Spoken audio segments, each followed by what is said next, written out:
Welcome back to this Real America's Voice news break. I'm Terence Bates.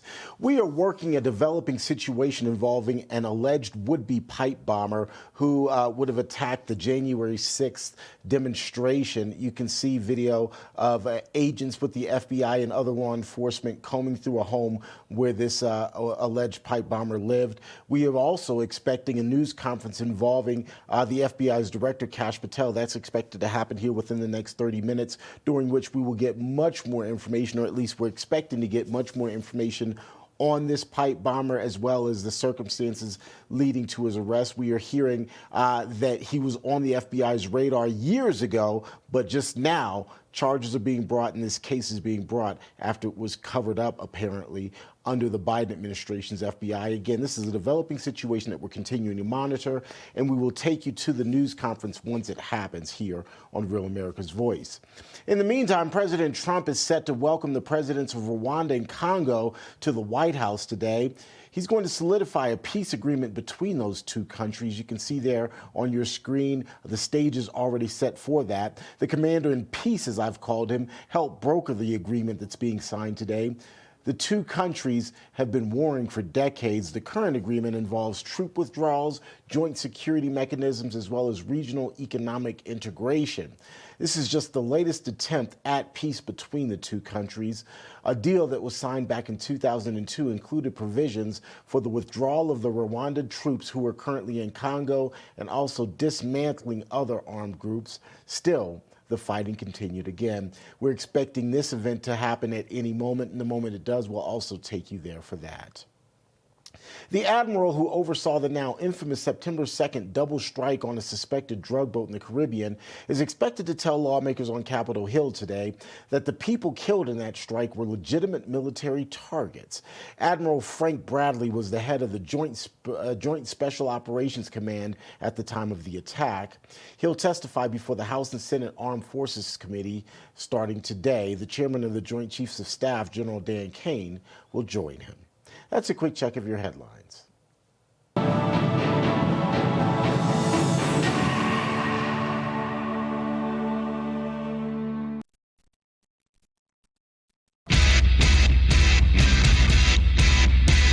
On air and on fire for the preservation of our nation. The Charlie Kirk Show.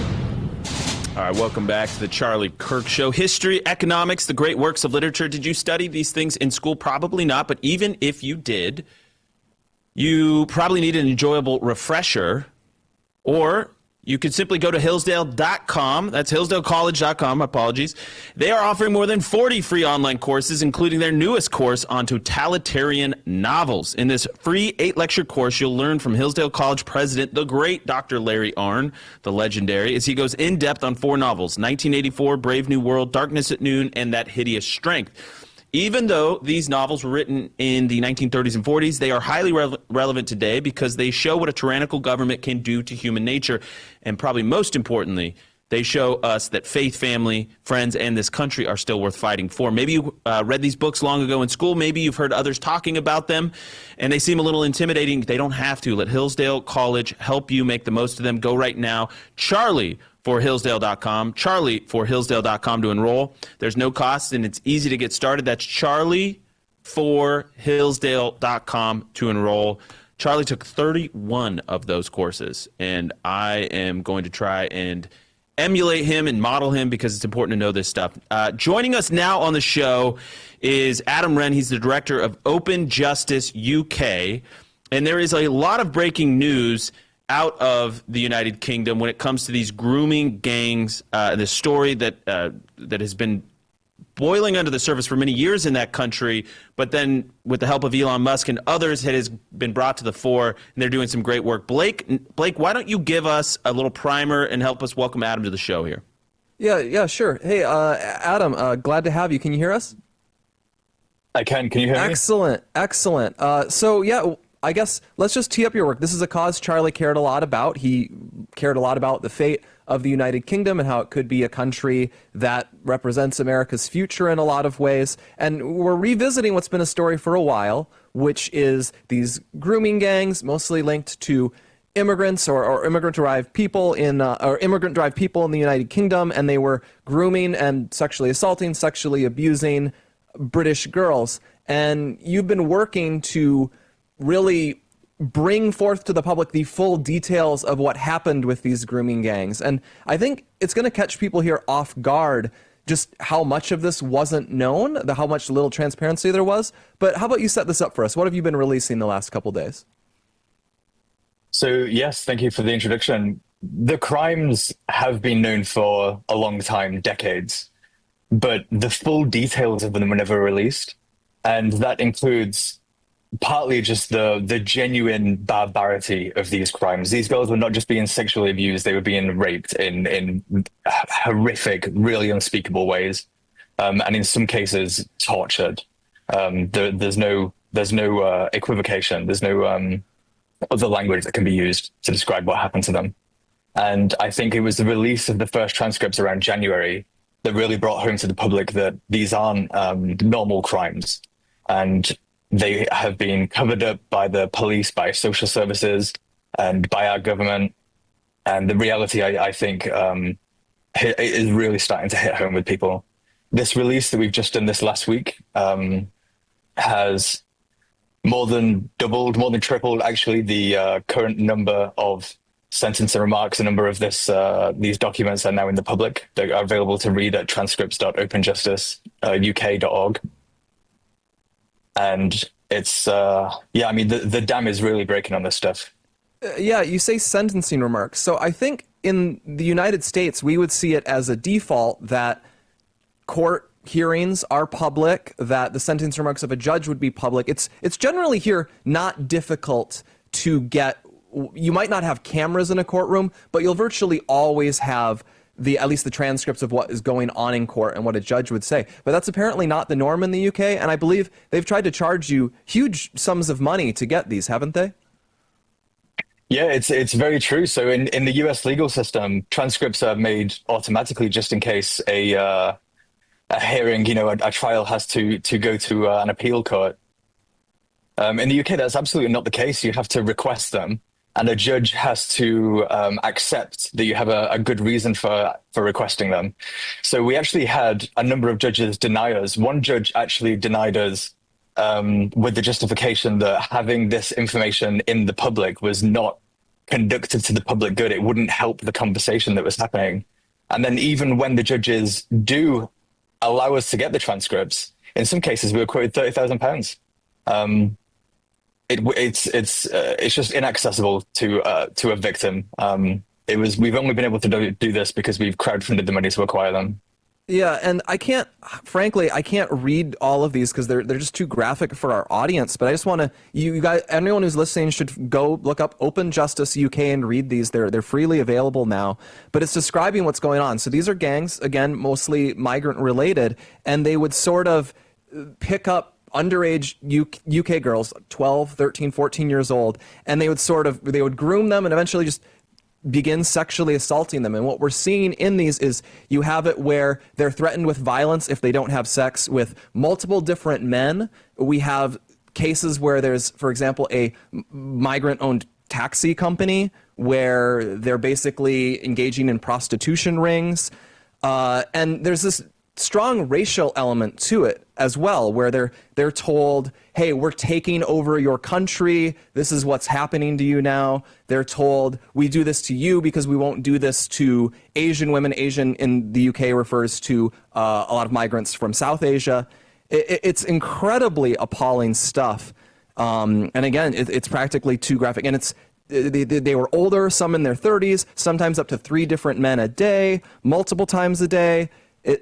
It's truly jarring stuff. And a question that's also being asked online right now, and maybe you can answer this, Adam, why aren't these apparently also weren't treated as hate crimes?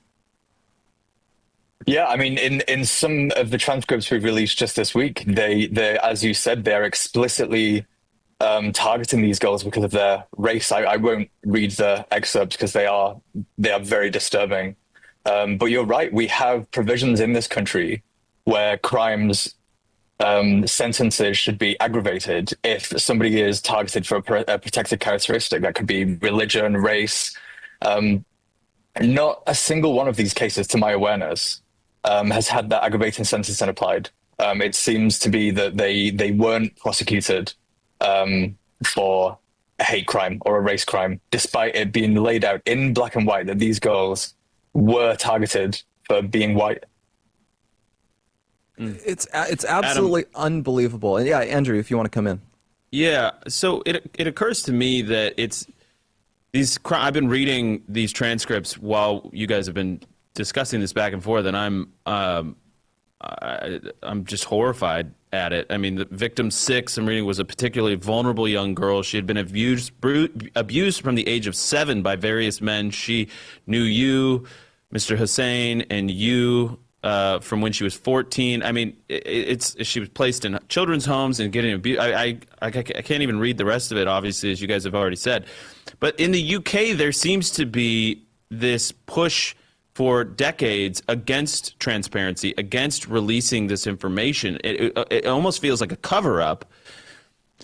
First question, what's behind that? Why wouldn't the leadership in the UK, the justice officials, want to expose this? And then secondly, in this new era, post Elon Musk blowing the lid off this story, I know there was other people working diligently behind the scenes. He just provided an amplification, a microphone to it. Are you seeing whatever that stranglehold on the truth is, are you seeing it break? Yeah, so it's an excellent question. I think there has been a cover-up, yeah. And I think it's partly because it's very, very difficult to discuss race, especially when all of the discussions around race and around institutional racism are orientated towards white people being the perpetrators. It's very, very difficult to discuss things like people being targeted for their race when white people are the victims. You know, we talk about rape culture, but there are cases here where, you know, men will call up their uncles, their cousins, their nephews, and they will say, you know, we have this girl, you know, we have her. Do you want to come over and help us rape her? And, you know, if that's not rape culture, then what is, right? It's unbelievable. It's endemic. So I think it's very difficult to discuss this within the paradigm that we've been taught about how race and race relations and institutions interact. And I think it's also the case that many of the people that were involved in these gangs were in positions of power. They were working for or with the local police, with the local councils, with the local government. And these crimes have been happening for so long that maybe now some of those people are quite senior. They've been promoted, they've gone on to other jobs. And they are, you know, they have the ability to shut down investigations, to order information destroyed. So, yeah, without a doubt, a cover-up. And you're right. Is it breaking? That it is breaking, yeah. So the second part of your question there, it is breaking. We had an excellent review by a woman called Baroness Casey, who was working for the government. And she's actually, you know, closely associated with our civil service and with Labour. Some people think that they're the main perpetrators of this, but she was very brave, and she came out with a very, very strong review where she outlined that there has been a cover-up, that the media has been very irresponsible in its reporting, and that files have been deleted, and that the perpetrators of these are predominantly Pakistani Muslim men. And since that report, we've seen the media more willing to engage on it. We've seen people more willing to tell the truth. We've seen more survivors coming forward. I think the dam is breaking. Yeah, things are improving quite substantially. I really want people to check out. You can find good excerpts on Adam's X account at GoAdam. It's G0ADM at X. He's got some great excerpts there. Or you can go to transcripts.openjusticeuk.org. Check those out. And I think we have an ad read here. Yeah, thank you, Adam, for joining us. It's a truly horrifying story, but thank you for making the time to tell our audience about it. Thank you. Well, thank you for inviting me. Thank you. Yeah, it's just horrible. I got to tell you guys about Patriot Mobile. our dear friends over at Patriot Mobile, amazing Americans, amazing patriots.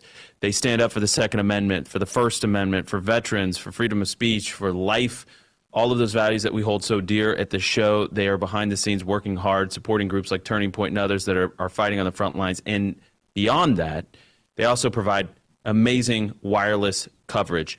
So you can make the switch today. Keep your number, keep your phone, or upgrade. Patriot Mobile's 100% US-based support team will make activating easy, and you can do it within minutes. So go to patriotmobile.com/Charlie, patriotmobile.com/Charlie, or 972-PATRIOT today. Make the switch. We'll be right back.